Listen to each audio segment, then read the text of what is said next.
everyone. Welcome to LOA Uncorked. This is Holly. And this is Jeanna. And Jeanna. I'm excited. We've been waiting for her for a long time. I know, it feels like forever. I know, it has. Today. It was before the time zone change. Highly anticipated.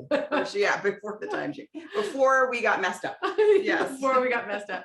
I'm so excited today that our audience gets to meet Dr. Valerie Shepherd. And let me tell you, Jeanna, I mean, you probably know, okay, but I'm going to tell you anyway. But you like to tell me all the things I know. Usually, this is how this works. And I like to sneak in something you don't know. Okay.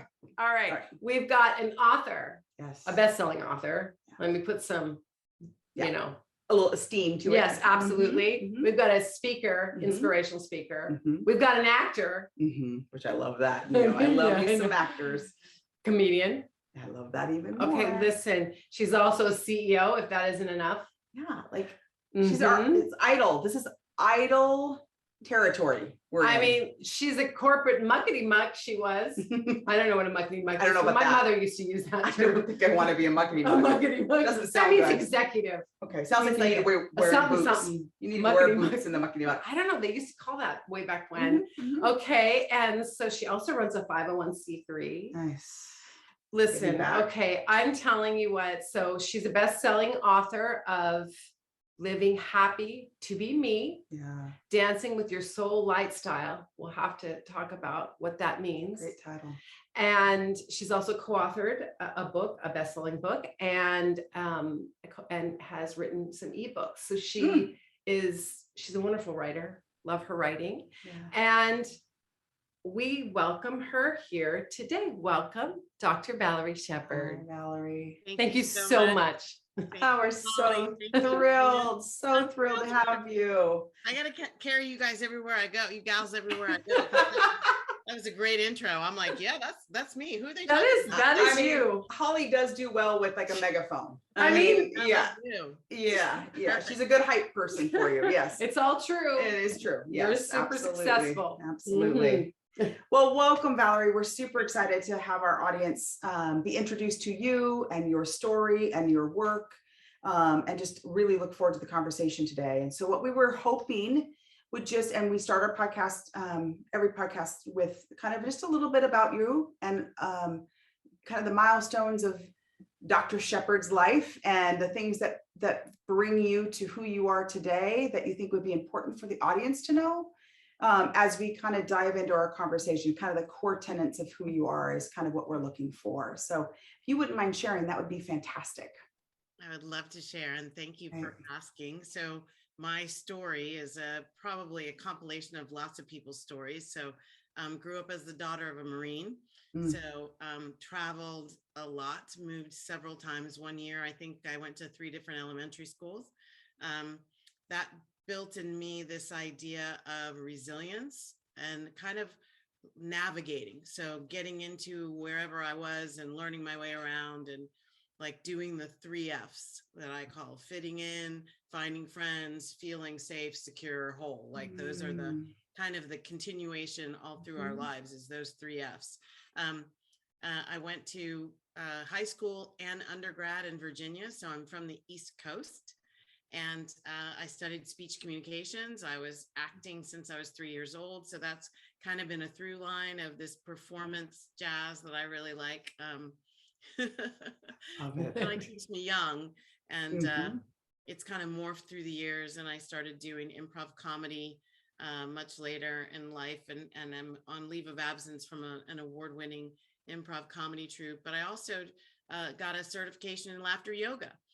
Part of the reason because I had a laughter yoga teacher come to a retreat that I was facilitating, and he was telling me about all the healing benefits of laughter. And so I love laughing. And so he brought it to me, and then I learned how to facilitate, and then I can take it to others. So I love that. And throughout that is an MBA at Syracuse University, and some corporate marketing jazz, and the most recent thing, a PhD in consciousness and human potential. So I would say my life has been about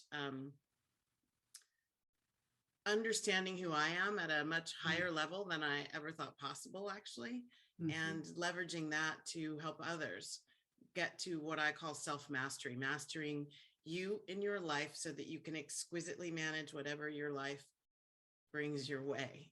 Sometimes those are highs and sometimes those are lows. For sure. Wow. I know we believe in laughter too. I mean, that's a big thing for us in our podcast, that hopefully we make people laugh sometimes. Yeah, no, for sure. And we're always laughing. Good. Well, I think, the journey should be fun and light, right? And even in the harder times, you got to find as much joy and laughter in that as possible. So it's a big deal. So, oh my gosh, I have to learn about the yoga though. Can you tell me can you talk, because I've never heard of it. So can you talk about the laughter yoga or that'd be helpful. Oh, I love it. It is a combination of sort of improvisational movement and imagination. So triggering the inner child's play and fun, and then laughing mirthfully. So the whole idea is laughter that's not attached to an intellectual understanding. So it's not about jokes. It's just mirthful laughter. And it was created by a Bollywood actor and MD named Dr. Madan Kataria, who is from India. And he created this, Mumbai, India. He created this with some colleagues and patients about 20 years ago because he had studied, it's called gelotology, believe it or not, the study of laughter. So have you ever seen the movie Patch Adams? Yes. So Patch Adams, who worked at Loma Linda, I believe, here in California, was really big into laughter as a modality. He was very funny, he did jokes at the hospital. And so Dr. Kataria was studying gelotology, and he came up with and he's also a yoga master. So how could we put yoga together with this idea of laughter? And he tried it a couple of different ways, and he came up with, they started with telling jokes, and they got rid of that because if people didn't understand the jokes or what makes some person laugh might sometimes it's cultural. So he got rid of that, and then it was just he brought in his Bollywood background, which is just acting. And so imagine that you have a laughter yoga leader there. So we start with some just warming up the body and the throat. Laughter does use vocal cords. So we warm up the body and the throat. We might be making facial movements, and we're doing, stretching. So it's not like traditional yoga where there are asanas. You're not down dogging it. Right. You're moving in the space, but it's more like improv and fun. So a laughter yoga instruction might be, okay, we're going to do silent laughter. Everybody go. And then everybody does whatever they think silent laughter looks like. So you have a whole I love that. A whole group of people going. I could do it while doing Happy Baby, rolling around with Happy Baby. Actually, Happy Baby is a good, that's a nice pair to pose it with. Yeah. And when I first started doing it, I was doing it on the beach. So we were doing things like treasure hunt laughter, and you're supposed to be like running around the beach, interacting and having eye contact with the other people in the class, picking up things on the beach, but there's nothing. You're like, it's all improv. You're just play acting and laughing the whole time. And then you take a break, we do deep breathing, we'll do some more stretching and movement, and then we go on some more, and then we take a break. And at the end, we come into a circle, and we do a laughter meditation to close, which is usually about 5 to 10 minutes, and you're just laying on your back, laughing. Oh my gosh. And it's really cool because many people think that's stupid. No. When my students and I first started doing it, they were like, no way. Like after about 5 minutes, what are you laughing at? And I said, I don't know. You might want to do it and see. And it, like, the class is an hour long. And so people, and you're not trying to make people laugh. It just, it's organic. Comes from inside. What's really beautiful about it. It's bubbling up from the inside like champagne bubbles. And the hardest part, champagne bubbles, we like that. The hardest part is at the end of class when you're trying to get everyone to quiet down, like to let the laughter go. It's pretty funny. Yeah, it's contagious for sure. So I love that. So you know what's interesting? Let's talk about, is it stupid? Yeah. Okay, so let's talk a little bit about that, because I feel like what happens in that hour is a long time to laugh, and I want to do it. Okay, that your vibration and energy level must be Yes. skyrocketing. Like, in your opinion, that would be the time to do what? To manifest, to talk to your guides, because your vibration is so high that seems like an opportune moment to, and maybe it's me, I'm always wanting to capitalize on something, but my fellow corporate girls in the room, we're all corporate girls, former, how do I get the best ROI on recovering sabbatical, radical sabbatical, my corporate girls will understand that I'm trying to capitalize on this. Okay, but ROI on my investment of an hour. Return on investment for my hour of laughing. That's not enough that I just laugh for an hour. I want to do something with it. Action. So is it a time for action, Valerie? Okay, so here's what I'm going to tell you about your need for something else to come out of this is, oh God. Give it to her, Valerie. I got the finger. Everybody, if you're not on YouTube, she's giving me the finger. I love Valerie. The middle, so not much. the middle one, the pointer. Right. Okay, well, not yet. The middle one's coming, I'm sure. Keep going, Valerie. It's the stop it finger. Like, what's really funny about us, especially those of us conditioned in the West, especially women who have been conditioned to sort of compete in a male dominated, out of control masculine society, that we have to constantly be getting something out of it. And the thing coming out of laughter yoga is that you're quieting all that. Like you're allowing your mental faculty and capacity for solutions of problems and figuring things out to take a break. And so the last thing you want to do when you're in this high vibration is to clutter it with ideas about getting something from it other than you already have. So the benefits of laughter yoga are inherent in doing it. Like, there are studies that have shown the increased oxygenation of the brain because you're breathing more. Laughing makes you deep breathe. You're evacuating stale energy out of your lungs. You're getting movement into your body. There have been 1 or 2 studies that show people get 6-pack abs from doing laughter yoga. Like, just the laughter itself is contracting the muscles. Haven't you laughed enough where you say, oh yeah, it hurts? Yes. Yeah. So, and the release of endorphins and the number of things happening already, you don't want to mess with that. Like, it's a space of healing that is perfectly divine in and of itself, and just leave it alone. Trust that all of your angels are right there applauding you for your wisdom in availing yourself of this opportunity. That's beautiful. I should get the finger for that, Jeanna. I'm so glad she gave you. No, you're right. I mean, like, chemically, you've done so much for your body. You're right, and I can see those angels applauding. Absolutely. Okay. Well, and I do think the Western, the way you said it around Western masculine is so very true, and that's when it's been the way we were raised. I mean, you go all the way back to the school systems, and there is a hardwiring there that is difficult to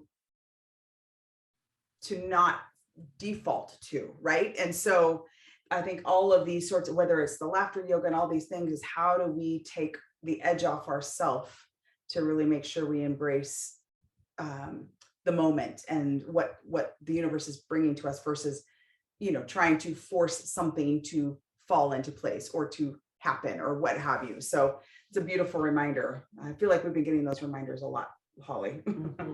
So about letting go a little bit. Yeah. I will tell you this.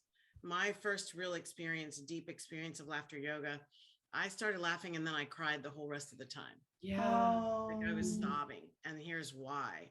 It's the movement and the vibration. When you vibrate something, if you stuck your hand in perfectly still water, it's clear, you can see the bottom, but you put your hand in there and start vibrating it, well, the silt comes up and all of a sudden it's muddy water. Well, that's what happened. I was unlocking little pockets of pain that wanted to be released. Oh, that's beautiful. So the laughter yoga gave me an opportunity to just let it go. I never even spent time trying to figure out what it was. I was just grateful. You know how when you have a good cry and you get to the end and it's like, oh, peace. Why was I so afraid of crying? You know, Right. we get worried about whether we cry in front of people or at the wrong time, or if we have ugly cry face. It's like, who cares? You're doing yourself a service Right. by moving energy that's not serving you, and your body, by giving you the impetus to cry, is telling you, let this stuff Get go. it out. Yeah. Let this shit out. Mm-hmm. Yeah. Okay. That's beautiful. Yeah, a fantastic reminder about even just stuck energy and making sure you Yes. make space for it to bubble up and go. Set it Well, we're free. conditioned to like stuff things. Right. Don't- Never let Oh, them. yeah. Oh yeah, no. Listen, us competitive chicks, that's what we do. Yep. Never let them see you sweat. You know, you're trying to compete in the boardroom. Dig like, deep, get it done. Yep. why did I learn to play golf? Because all the men were on the golf course, and I needed to be out there because that's where all the deals were being made. I happen to love golf, even though I can't play very well. I'm too busy watching the Hawks, and you know, oh, look Yeah. at that The flower. course is lovely, isn't Yes, it? the course is lovely. I like the cart personally. To drive the cart, that's my favorite part of the golfing experience. No, you're right though. I don't Yeah. even think about that. Like I've never cried at work.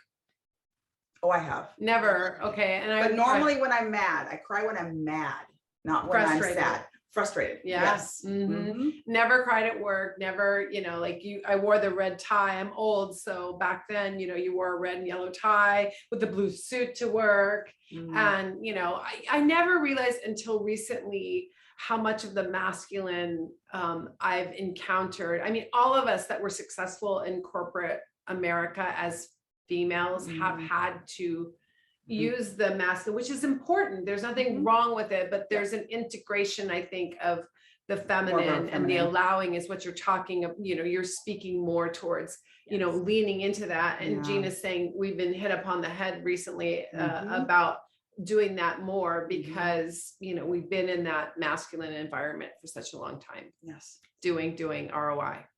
It can be hard, but not impossible. Right. It's just a conscious choice. Like, so when I talk about self-mastery, so the self-mastery part of that would be to notice, oh, I'm doing, like you were saying when you were asking me, what should I get out of this? Oh, I'm doing that thing I do. Not that the thing I do is wrong or bad. It's just a conditioned pattern of response. And now I'm going to condition myself into a new pattern of response. So when I notice myself being too heady about things, I make a conscious choice to, okay, why don't I just enjoy right now and let go of the judgment, let go of the plus or minus, let go of the, the dynamics that might trigger me into a place that is not really serving me. I will say this, we can be conditioned to think of things as good or bad, right or wrong. Or I won't say we can, I'll say we have been conditioned to think of things that way. And it really narrows us into a very small place. The more judgments we have, the more narrow and confined is our ability to live our lives. So for me, happiness comes from freedom. What I say peace, love, joy, and freedom. I'm talking about emotional freedom, not geopolitical freedom. So the emotional freedom is to be in as many circumstances and environments as possible, have as many different kinds of people around as possible, and still feel whole and true to myself. So I can be with angry people and not take on their anger and not determine that they are bad or wrong because they're feeling anger. That's just what's going on with them. And in a situation where I'm like, I had dinner the other night with friends, Easter dinner, and we went to a restaurant and I hated it. I mean, I hated the menu. I hated the food. The service was okay. But what I anchored in on was, man, this is an answer to prayer. I am outside on a lovely evening, having a beautiful dinner with like-hearted friends, and I have the abundance to pay for it. So even though it was one of the most expensive dinners that I hated that I've had in a long time, the gratitude for experiencing the moment was total freedom. And I don't think anybody else knew that I hated the menu. I ordered things, I sent back something, but it didn't become the circumstantial dynamic.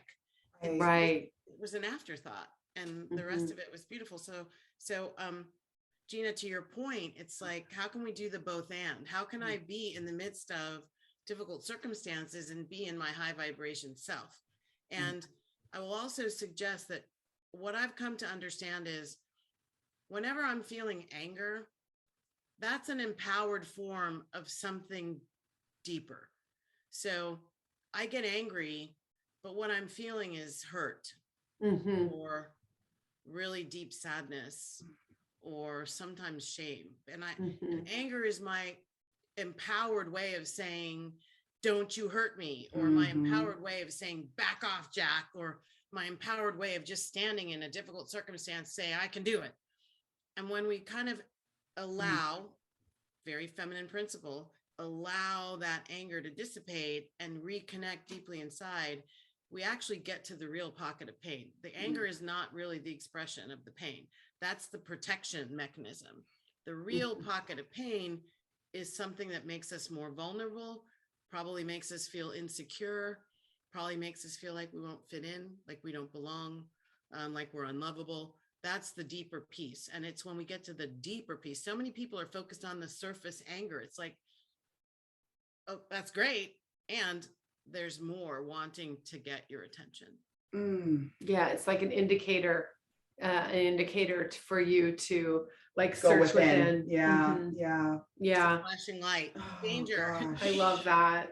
I haven't ever heard it described that way, Valerie. That makes complete sense. So I mean, I think, like we always should be evaluating our emotions to figure out what they're coming from somewhere, right?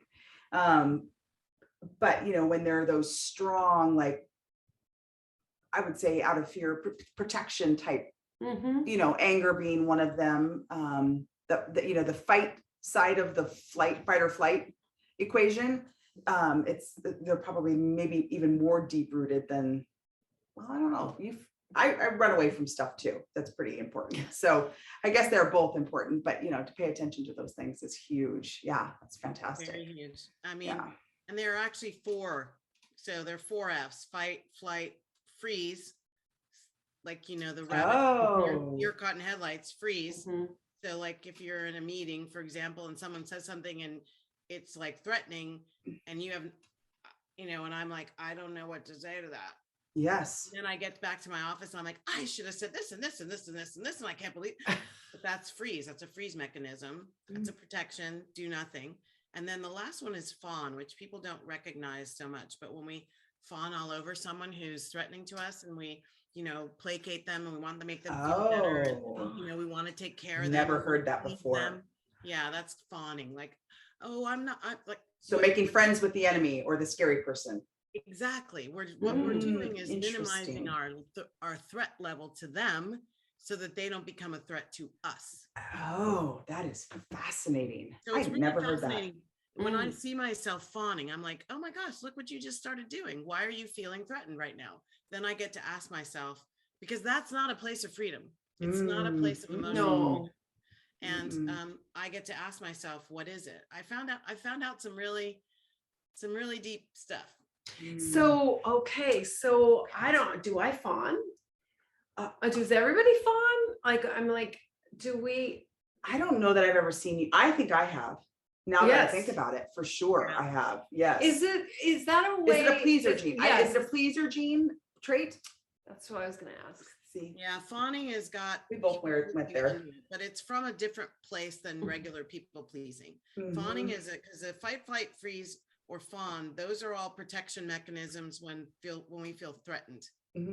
So when we feel unsafe, insecure, other word, Brene Brown's favorite word, vulnerable. When we feel vulnerable in a situation or with a certain kind of people or some interpretation or projection that we put on the situation around us can send us into that place. And it is subconscious or unconscious. So this is where self-awareness, you really have to be aware of what your behavior mechanisms are for when those circumstances arise, and then choose, why am I fawning right now? Okay, I think what I'll do is get quiet.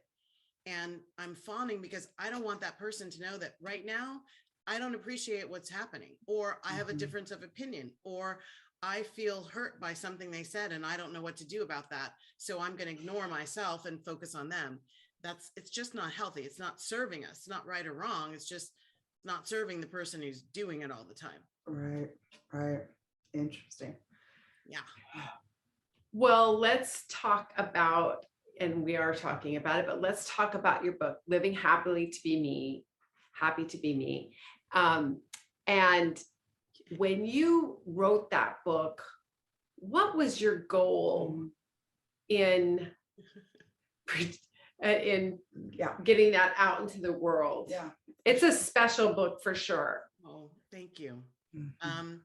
Well, I will say that when I was writing the book, I don't think I had a purpose. I didn't sit down and say, I'm going to write a book. I'll tell you what happened. My girlfriend and I had gone out the night before, and she spent the night at my house. I had a 1-bedroom, so we both slept in my queen size bed. And so we're having tea, and I said, I'm creating in my best marketing head, Holli. I love that.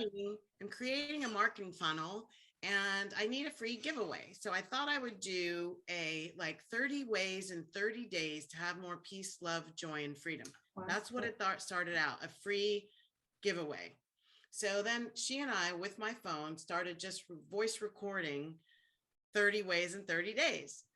And we kept going way past 30. And I started looking at it and I was like, And she said, there's more than a free giveaway here. I think you should put that on the side and work on whatever that wants to be and come up with something else. And that's what I did. And what it wanted to be, I didn't know. I just asked the book, the work, the body of wisdom, the ideas, whatever it was, what's going on here? What's going on here? And as I kept asking that, more came through. Then it came to a point where I said, I know what's going on here. And I tell the story this way because when I started writing a book, and I encounter this with people a lot, they think there's a way to write a book. Like you write your outline, you write your chapters, and then you write all the words underneath the chapters. And maybe some people do that. That's not the way this book came through. And there were several times when I created a relationship with the book and said, now what? So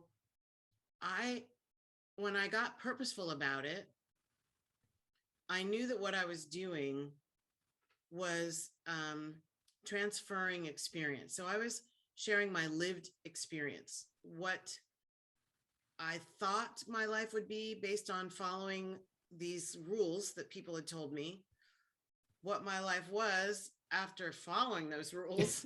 And I was going, WTF? Yeah. Whiskey Tango Foxtrot. How did I get here? And then kind of as I went on the journey to figure it out, straighten it out, make it lovable to me, a life that I love living, I started noticing a through line. So I did a lot of seminars. I did a lot of work with a couple of different spiritual teachers for years. I did a lot of immersion into what the hell. And then I said, well, wait a second, there's a lot of things to me that feel like they're the same. And so when I started bucketing the things that were the same, that's where the steps came from. And they're sequential, and at the same time, they're spiral. So, they can all happen simultaneously in the boom. When you get really practiced at it, you can do step 1, 2, 3, 4, boom, all at the same time. So it just happened that way. And then I just listened, and I got to a point where I kind of said, are you done? Is this enough? And I felt a yes, and then I let it go. Okay. So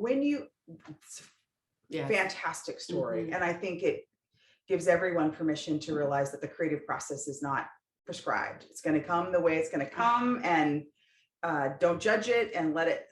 I so needed to hear that. Yes. Yes. And I love the way you almost spoke to your project the way it was a entity or person, which it has its own energy. A project it does has its own energy, but I don't think I don't think about it like that. I don't think I approach things like that. So that really resonated and hit home, because I think that would feel very comfortable to me. I just don't do it. Right.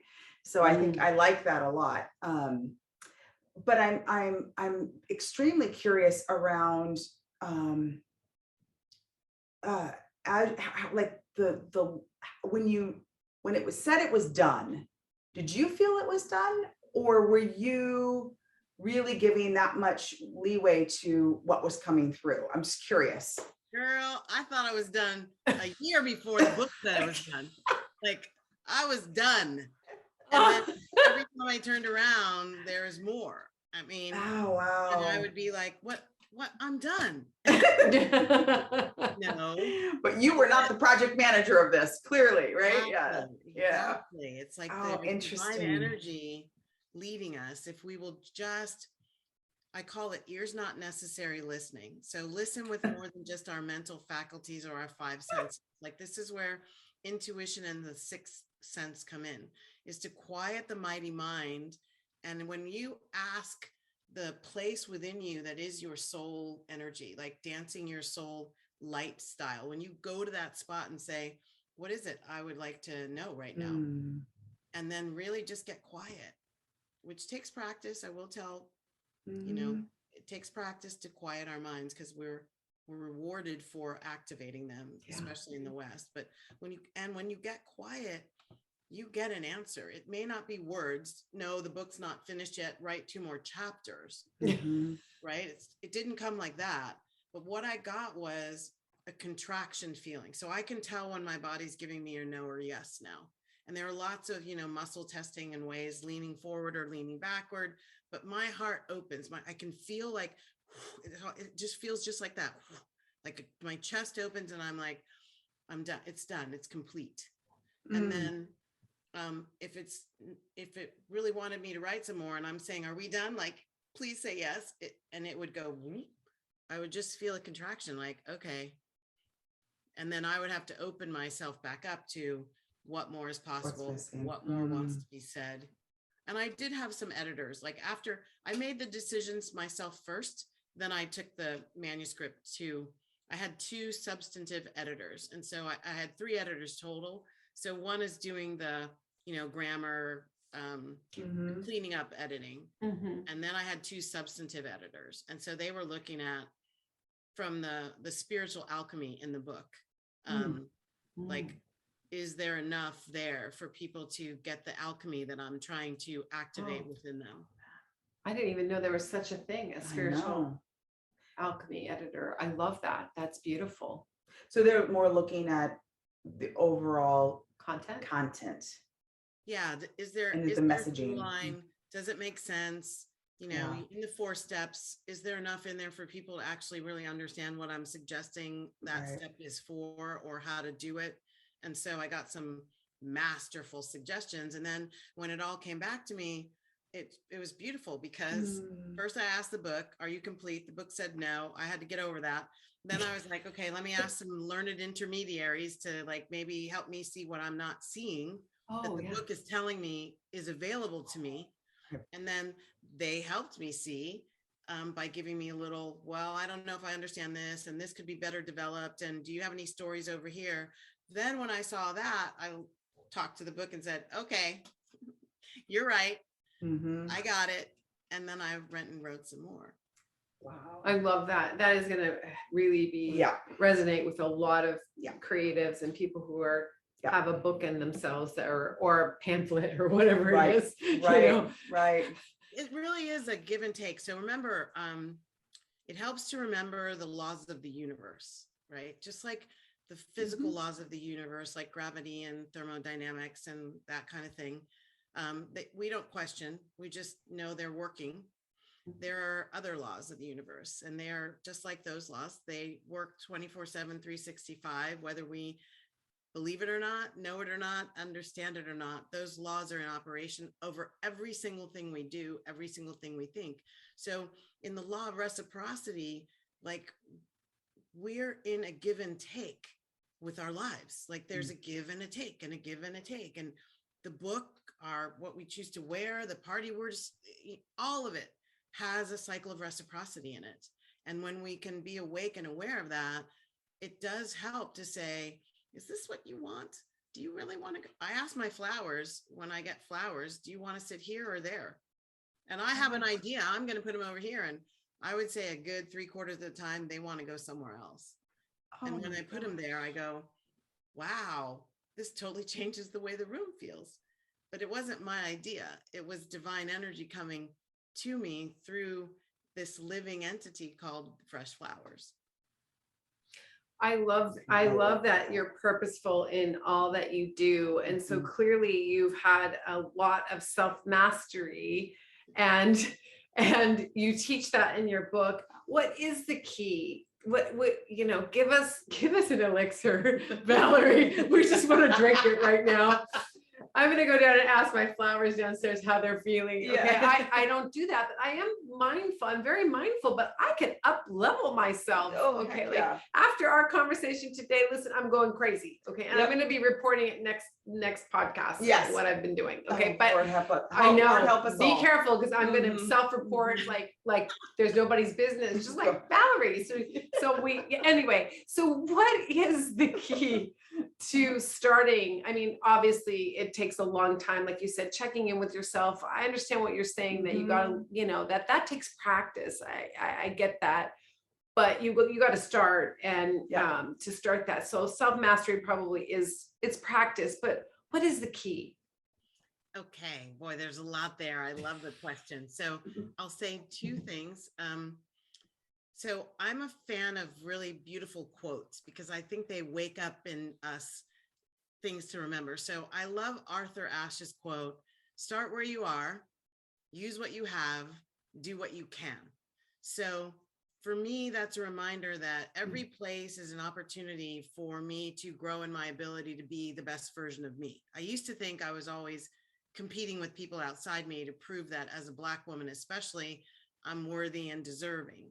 And, as a child of the 60s, growing up in what I experienced, my lived experience was that the world didn't really like me as a Black person the way it liked others. I was always fighting. That's where some of my fight came in, to prove I'm worthy. I'll show you how good I am. That was coming from conditioning. So when I start unleashing that, or letting that, healing that, forgiving that, it's start where I am, do what I can, use what I have. It's like, I'll just be able to go in and feel that pain, allow it, and then look for the resources around me to support me to do that.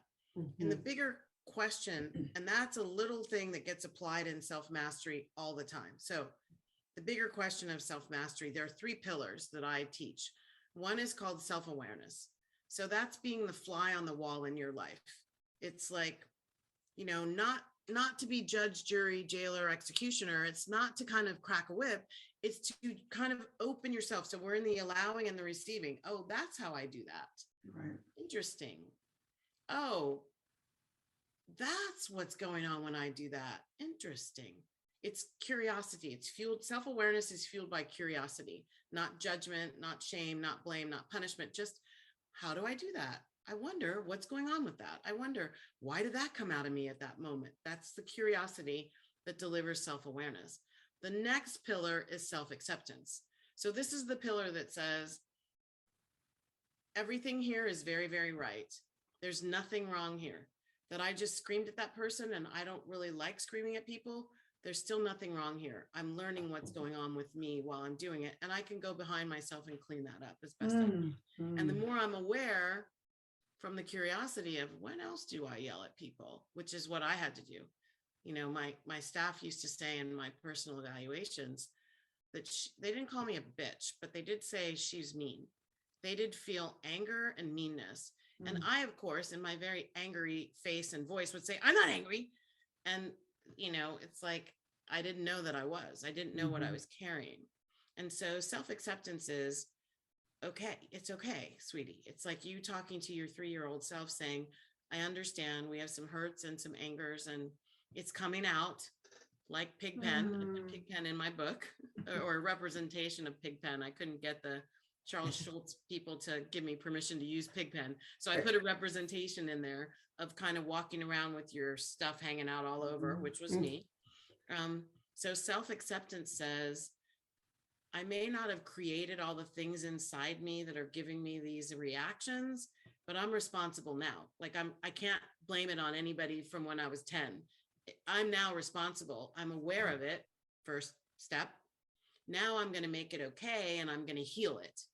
And that's the third pillar, which is self-love. And that's where forgiveness and self-care, self-nurturing, that's where all the really the sweetness of being in love with yourself, writing yourself a true love letter, like that's where all that comes in. And so when you put those three pillars together, you create a life, or you have the capacity to create a life that is constantly fluid and evolving. You get into a flow with your life because you're not, fight or flight or freeze or fawn in every situation. And you can kind of just like, oh, wow, look at me doing that. And when things come in, good things, bad things, ugly things, you might not even call them good, bad, or ugly. They just are. And the question is, who am I going to be relative to what is? Who am I relative to this? That's like the question I asked with my book. Okay, something's coming through me that wants to be this book.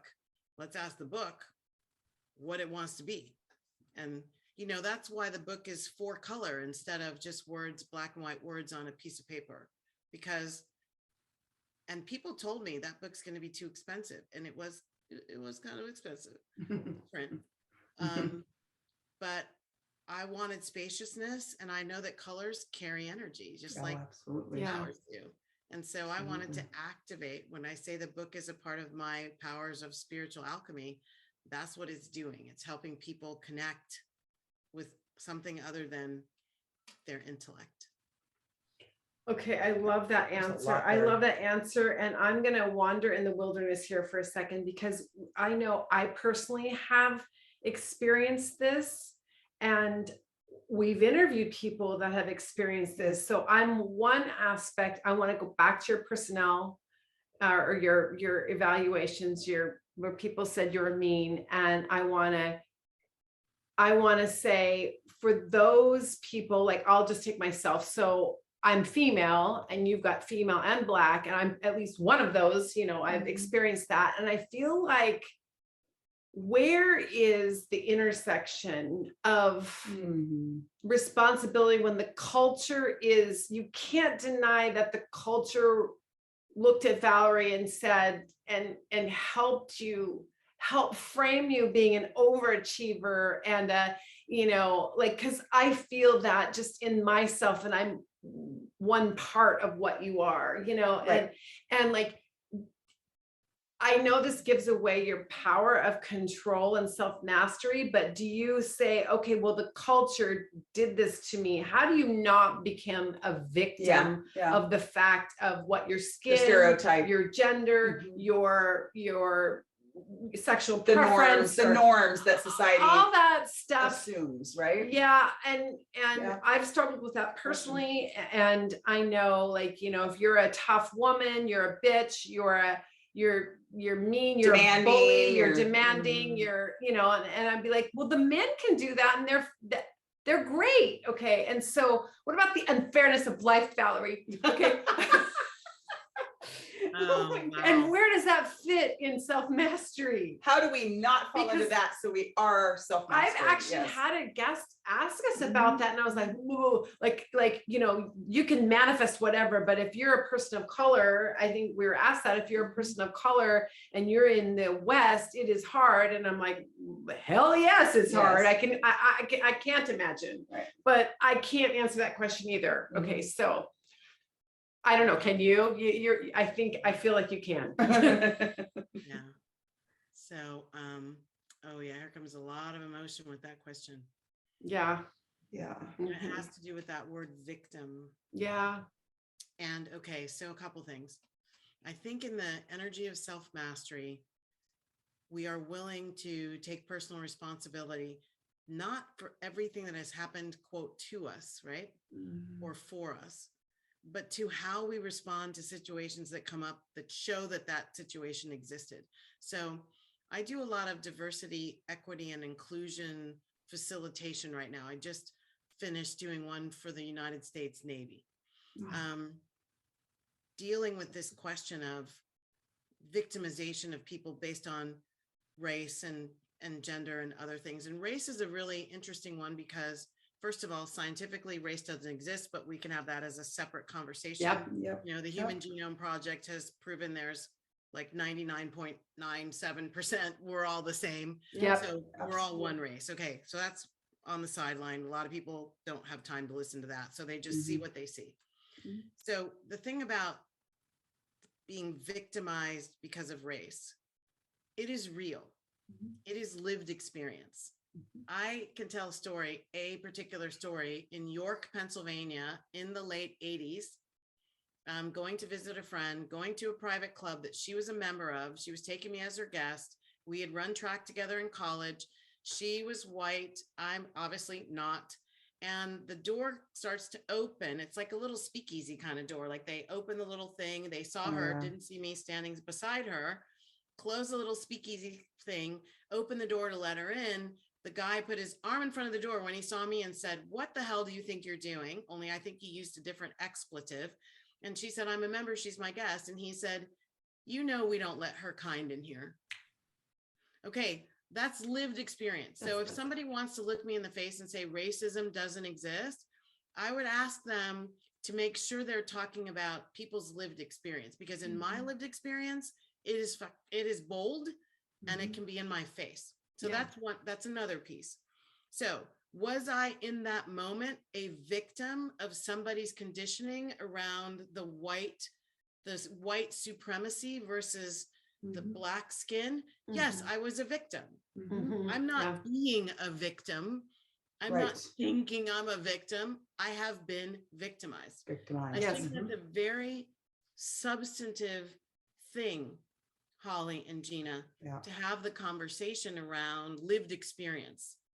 Because in my lived experience, I have been victimized. In your lived experience as a woman in certain environments, you have been victimized. Now, then the next thing is, do I carry the energy and identity of a victim? So good. Okay, so what I will tell you is that I did for a very long time. Why? Because it was subconscious and unconscious. I wasn't consciously choosing to be victim. Oh my gosh, they don't like me because I'm Black. No, I was in my anger. I was rearing up my, standing in my power to show them I am more than the color of my skin. Damn it. I want you to see my intellect. I want you to see my ability to solve problems. I want you to see my ability to get things done. I want you to see that I can power through. And I was doing that in an attempt to overcome further victimization by things I could not control, which is white people's conditioning around Black people's abilities and belonging and beauty and magnificence and collaboration. Like the conditioning in our society around this thing called the color ladder, which has been studied in sociology and psychology. And Harvard has some unconscious bias tests that you can take that show you if you have a disposition toward lighter skin. And guess what? I do, because it's conditioned into me. So as a Black female, the messages that I have gotten most of my life is that Black is not as good as white. So subconsciously, the little girl in me would start to figure out, well, how can she be accepted as more white, knowing that's not possible with this color skin? Well, I can talk the way, like, articulate. I can be smart. I can show my depth. I can do things the way, quote unquote, white people do it. And then I'll be less victimizable because of the color of my skin and those people's predisposition toward the color of my skin. Right. And it has been, I got to tell you, this is very raw for me right now. You can probably feel it because most of my quote unquote awakening around this that has contributed, in my curiosity of self-mastery, started when I watched a man die in front of a camera with a policeman's knee on his neck. Like, that was it for me. That was a seminal moment when I really got clear there's something going on in me relative to this. There's something definitely going on The in the collective. world, Yes. For sure. but what is going on in me? Like I cried for days. Like Mhm. I could not mention that thing, and watching that video. And what I had to do was go find out what was in here. And I found self-loathing, like that I never wanted to, like, I think at a young age, I told God, I was angry at God for making me Black. Why? Because in the 60s, I mean, think about what was going on in the South in the 60s. Yeah. Right. So my little girl self was like, what? I don't want to be this. And it doesn't mean I don't like Blackness or Black people. I just didn't want to be one.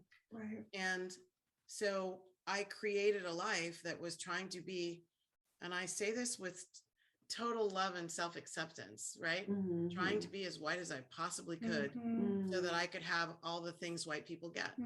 Success, property, money, prosperity, great love affairs. Like, you know, when I was growing up, I didn't see myself in beautiful movies, and nobody was showing me as a vice president or a scientist or any of that stuff. That's like 21st century stuff. That wasn't 1960s. So I hope that answers your question. It was kind of rambling. It does, though. I mean, like it was such a profound. I mean, I was, you know, from a very, what I take away from that is, you know, we don't take on the energy of victim. Doesn't mean that you weren't a victim. Okay. And then the part, that self-loathing part. So for me, you know, I looked at who had to be successful, and I needed to be the breadwinner. So I needed to be a man. So I needed to take on being a man. And then I think I'm going to be less victimized as a man. Okay. But you still end up with the same. And because you're not. And so there's you're not. Exactly. So people look at you and they go female, but you're showing up in as a man. Masculine energy. High masculine is take control, talk over people. Like there's some very specific sociological behaviors that are associated with high masculinity. They're not good or bad or right or wrong. No. And a woman might need them in certain circumstances. If there's a guy trying to take your purse away, you better bring your masculine energy, right? But maybe not in the boardroom.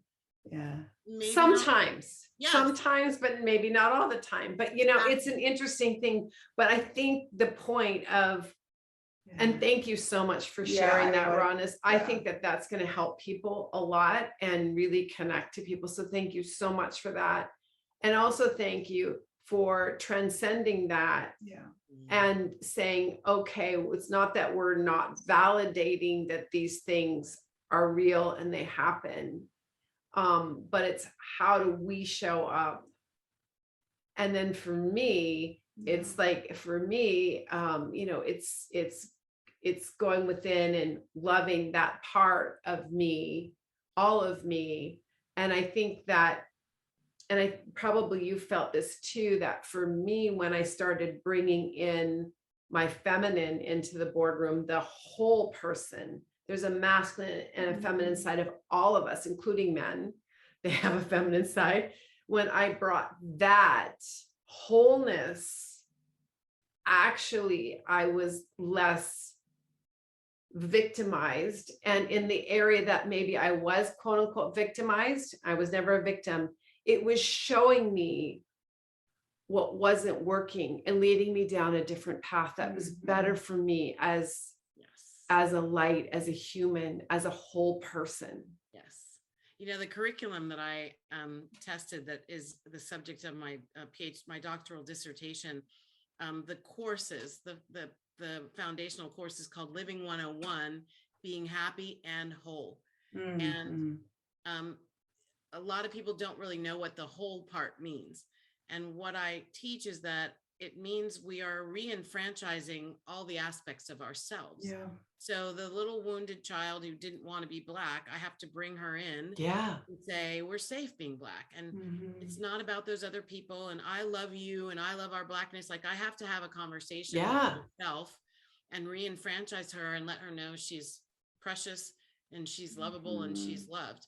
And the people who are around us, who are in their own journey, their own dance with whatever they understand to be true. I mean, I will say that there's a lot of what I don't know that this is 100% true, but I will say my interpretation of a lot of what's going on, as divine as it is also got a lot of perpetrator victim energy on it. It feels a lot to me like there's a lot of, screaming, relationships are being dissolved. I've had some in my own life where, it's this chasm of what I believe is right. And if you don't believe it, then I'm done with you. Right.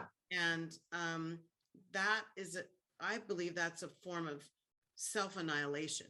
People don't see it yet, but because I don't believe we're here to separate ourselves into little pockets of agreement. I believe that we're here as a humanity to experience and revel in and grow from and play in everything that everybody brings. And yeah, that means learning how do we deal with people who are living outside of our humanity's laws, society's laws. How do we deal with things that are real perpetration? And then how do we deal with adjustments when things aren't working? And how do we deal with, dictatorship? And I think we have to learn from being a part of it, not learn from separating ourselves and just letting those people go over there. And I'll stay over here and not watch the news and keep myself happy. Like, I'm not saying it's wrong. I'm just saying that's not where I'm feeling like my solutions lie. Well, it's interesting because the younger, I have a high schooler, she's just graduating, and she's very much, in fact, she said this last night. She said, that if people, like, she hates capitalism, we all have to be socialist. We hate anything that's Republican, like that left brain, it's, like, get out, and the cancel culture, right? Okay, because we're talking about, like, yeah, they don't believe, get rid of them, instead of teaching them, having it, let's get rid of them. Yeah. And she went to a dinner last night, and she says, I don't want Caleb to come. He's just a raving Republican. Okay. And so they went to dinner. She came home, and I said, how did dinner go? And she's like, yeah, Caleb and I hugged, and I said, I'm okay with your beliefs, and we're still friends. And they shared. So it's to what you said, that, if you divide, if she said, I'm not going to that dinner, and wouldn't have had that experience. And she said, I think he was afraid of me. She's frightening. Okay. So I would be afraid of her. It's a legit concern that poor boy. Caleb's a smart man. Yes. And so that fierceness, of, rights, and, that's a beautiful thing. But I'm seeing that the younger people, it's hard right now for them as well. They want that separation. And yet when they come together, you see something, completely like what you were saying. That's the vision of what we probably need to go forward. And whether that was created from our politics or, everything is divinely appointed. I believe that we're, as hard as it has been to see in the media and what's happening all over. Yeah. I'm curious to get, and I know we're running close on time here, but I in this conversation, I'm just very curious to get your take on this, Valerie, because one of the things that I think about in terms of, self-mastery and managing, your life and kind of putting some protection around you is boundaries. And so, do you feel like some of the things we're seeing in the culture right now is just a misappropriation of boundaries? Whereas, can we take boundaries so far that we assign them so heavy-handedly that we wall off? Walls. Yeah, they become not just a line in the sand, but rather like a wall that cordons you off in certain ways. I'm just curious. I've been thinking a lot about boundaries and how I wonder if that's a and the reason we have boundaries, whether it's fear or control or whatever those things are. I'm just curious what your thoughts are on boundaries with regard to what's going on. I love the curiosity around this. And to me, it's a continuum, Gina. So I believe that boundaries are a part of self-loving behavior. And the way I implement them in my life is it's between me and me. So you may not know that I've got a boundary here unless I choose to tell you. And many of my boundaries, I don't choose to tell anybody.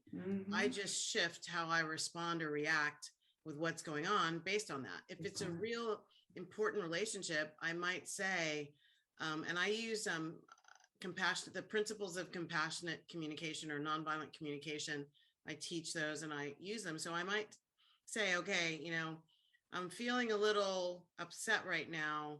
Something that I think I heard you say triggered this thing in me, and I'm feeling upset because of blah, blah, blah. Now, sometimes people can come into that dance and dance really well. And sometimes they're just like not having it.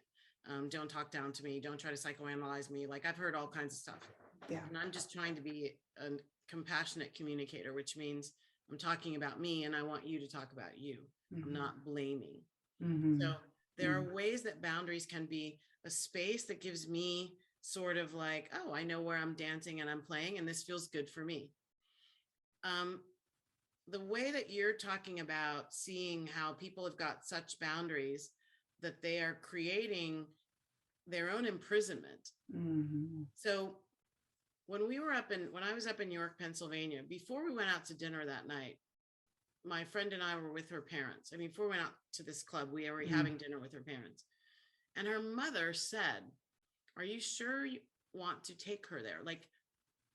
And I don't know that her mother knew it was a racial boundary that we were about to cross, but she knew something was up. And because my girlfriend didn't, obviously, she never would have walked in there like that.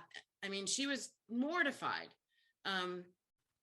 But her mother said, the only reason people like a club like this would have membership is to keep somebody out. My gosh. Like, do you know who they're trying to keep out? And oh my gosh. My girlfriend, I will never forget that question given what happened afterwards. Right. I don't know if she even really gave it much credence. And it was a very difficult time. Like our friendship dissolved around this, all the aftermath of what this thing was.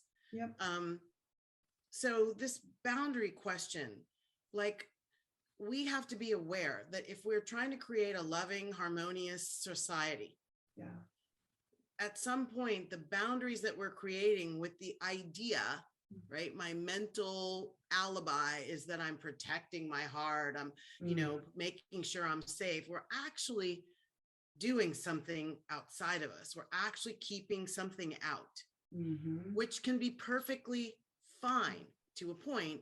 And this is where the self-mastery comes in. I need to know what I'm keeping out. And if it's something that I'm keeping it out because it brings up fear or some other kind of low vibration emotion, not bad or wrong, just low vibration. You can't attract high vibration things if you're vibrating in a low space. So I want to know if the boundary is attached to some low vibration thing. And then I've got to deal with that low vibration thing and then reassess with my curiosity. Okay, I've done some work on this. This is what I'm doing with my whole idea of, am I a racist and how? And, there was a period there where I got into some real toxic energy related to my relationship with white people. It just came up and I don't even think it was mine. I think it was my ancestors. I really believe that I'm transmuting energy for the ancestors who had no choice, could not show anything other than, yes, massa. I know that, I believe that 3 generations out of slavery and sharecropping and all kinds of stuff. But anyway, so boundaries can be both is what I'm saying, Holly. They can be a prison and we can tell ourselves all kinds of intellectual alibis for why we got to have our boundaries. And they're not my friend anymore because they overstepped my boundaries. And we can also like, what are my standards, and are my standards and my boundaries actually keeping me away from things that might actually benefit me? Like your Right. daughter, Holly, and her experience Right. of the crazy Republican who's actually a good hugger and could be a good friend. Yeah. And Oh, recognizing Love maybe that. he's a crazy Republican right now, and maybe he sees you as a crazy liberal right now, mhm. and you're going to evolve. And Yes. are we willing to allow each other the space for our own growth? And inside growth are mistakes and failures and whoopsies. Yeah. Whoopsies. Yeah. Whoopsies. Lots of heartfelt honesty and sharing and listening and growing, evolving, right? Yep. So, And I like that. And mhm. to your point about boundaries, and then there's a place where I put a, somebody just did that with me.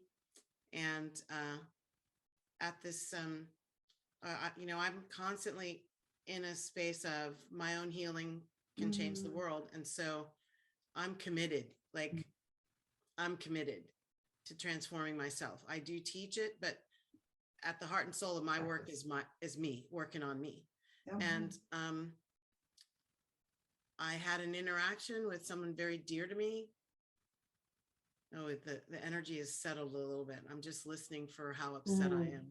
Okay, it's settled a lot. That's beautiful. That's a lot of this work. And the boundary was crossed one too many times.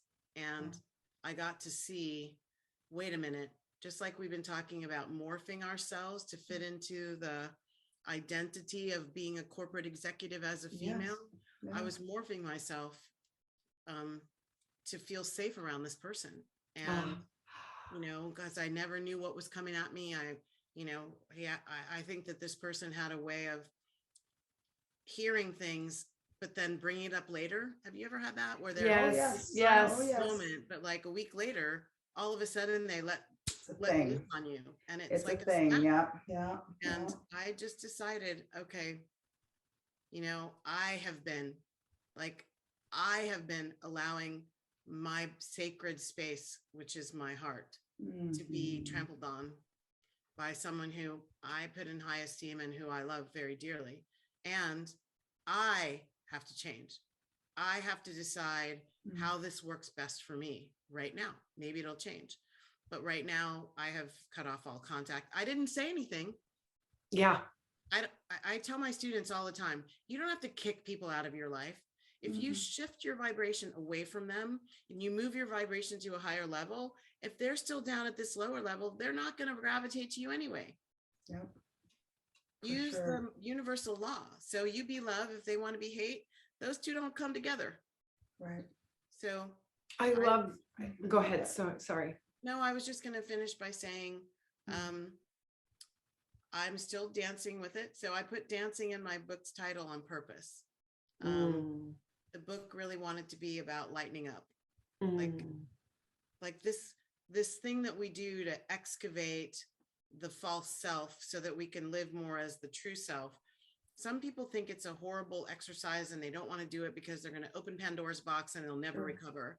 And so the book tries to show that, or the book was designed to show that this doesn't have to be a difficult journey. It's just a journey from you to you. And you get to decide how you live it. And the whole dance, I'm still dancing with the, wanting to be liked, wanting to be loved, wanting to be thought of well. Obviously, this person isn't thinking of me that way. And being willing to just drop just let it go. Like, I don't need to school him or educate him or, prove what I'm about. It's like, Valerie, you know what you're about.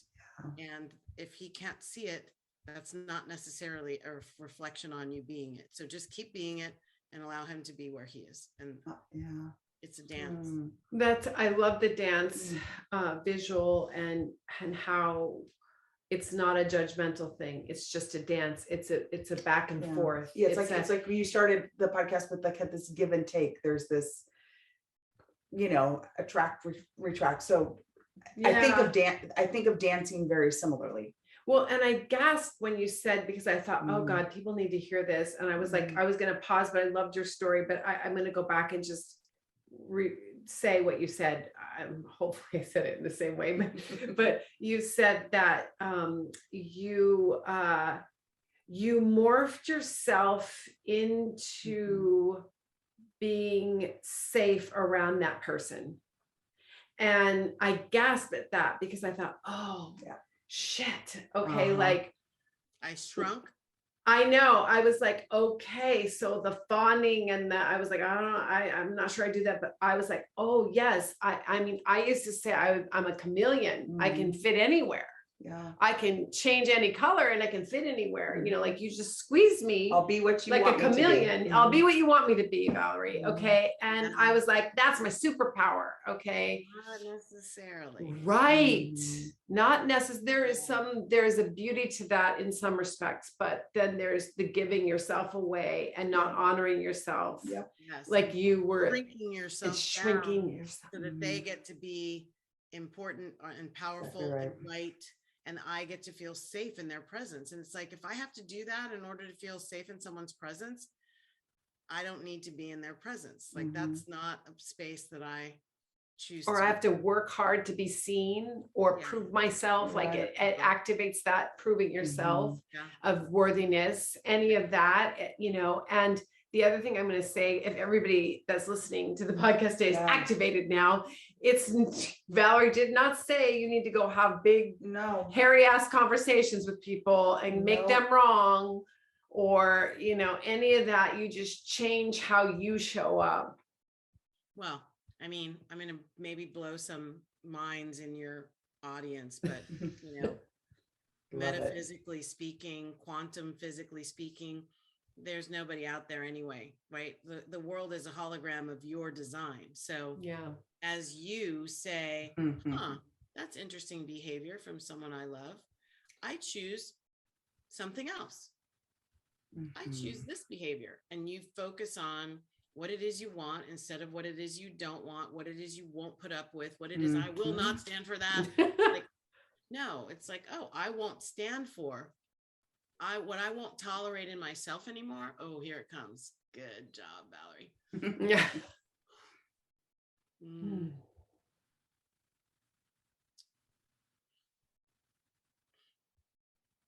What I won't tolerate in myself anymore is shrinking myself and making myself wrong or bad and minimizing myself and shadowing myself so that someone else can build him or herself up. Like I've done that throughout my life based on my own ideas around the conditioning around race and gender. And I'm done. I've graduated to the space of, I see myself, I own myself, I love myself. And I'm growing myself into the highest potential of the consciousness that I came here to express. And ooh, that felt good. And I love you too. Yeah, I was going to say the same thing. And you know what? I love you too. We've talked so much today. I mean, we've used the word mastery. You've used it many times. And you know, one of the goals that we had for the podcast, Valerie, was, you know, to have these kinds of conversations with people that, you know, listeners can listen in and maybe be inspired or, you know, showcase how these metaphysical practices can manifest in their life. And, you know, all the way from the small day-to-day routines and practices to, you know, some of the bigger concepts and practices that you've talked about today. And we've talked with many amazing people. I don't think I've ever, for me personally, sitting here today, I don't think I've ever felt so inspired by the vulnerability by which a guest is modeled. What you have been learning and what you do for yourself. Like it makes me want to cry. Moving to watch you today. And just, you take your moment, honor yourself. No, in the moment, don't run by it because we're in an interview, but you just really, that commitment level you have it is masterful. So thank you for modeling that today. I love that. Thank you, Jeanna. It's exactly how I felt too. It was incredible to watch. So, all right. I mean, I want to take her with me wherever I go. Okay. but we can't. Yes. And we've taken up so much of your time, but we want to know what you're passionate about right now. Who could be your students? Could we be your students? And what you're doing right now. And we will put all the links, everybody, in the show notes. You'll have everything to get a hold of her, but read the book. You tell us, Valerie, how do we stalk you, without getting in trouble with the law? Oh my goodness. Thank you so much for asking. That's so generous of you. Okay. So I do a 7-day grow in self-mastery, flow into bliss challenge to have more peace, love, and joy. And I do one a month. And the URL you can go to find out more about it is tinyurl.com self-mastery challenge. It's a free challenge. There's something to do every day for people to see where are they in this idea of self-mastery. And they can get a private call with me, and if they want one, and I can help them decipher what's going on. So that's one way, get into the challenge and kind of check yourself out. And I have a free group on Facebook called the Bliss Collective. So it's I share teachings. I do an Ask Valerie Friday. So people, if they're having trouble with stuff, they ask me stuff, and I give them guidance. And so we interact there. And then I have courses and stuff online that if people are interested in that, they can private message me, and I'm happy to talk to them. A meditation course and a 10-week real mastery course, self-mastery course. And for businesses, you consult for a DE&I, which I think is phenomenal. Okay, so businesses out there. That is some of my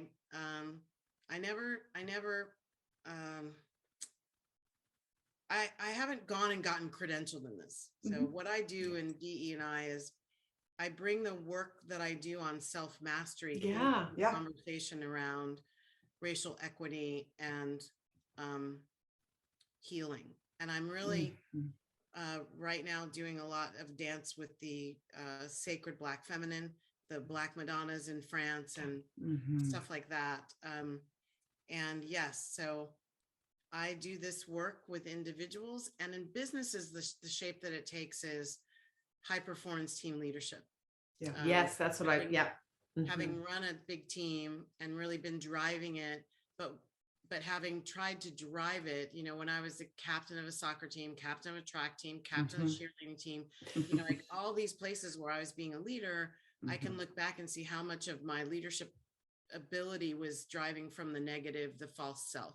Right. And now what I do is help lead leaders by deriving from their highest self. And so, and that's really beautiful to have in a workplace, is people committed to being their highest and most magnificent self means the business is probably going to do a lot better. Yes, for sure. Yeah. No, I love that. Very needed. Love that. For sure.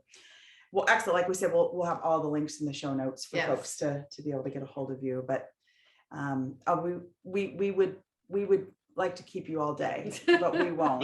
And I would stay too. We're glad we all hang out together. For sure. Well, we'll definitely have to speak again. All right. Well, thank you so much, Valerie. I mean, again, it was incredible to have you. I know our audience is going to take so much away, and we'll put everything in the show notes. And thank you for your time and generosity and all that you are, and the love that you bring into this world. So thank you so much. Many blessings to you and your audience. Thank you. Thank you. Bye-bye. Bye-bye, everyone.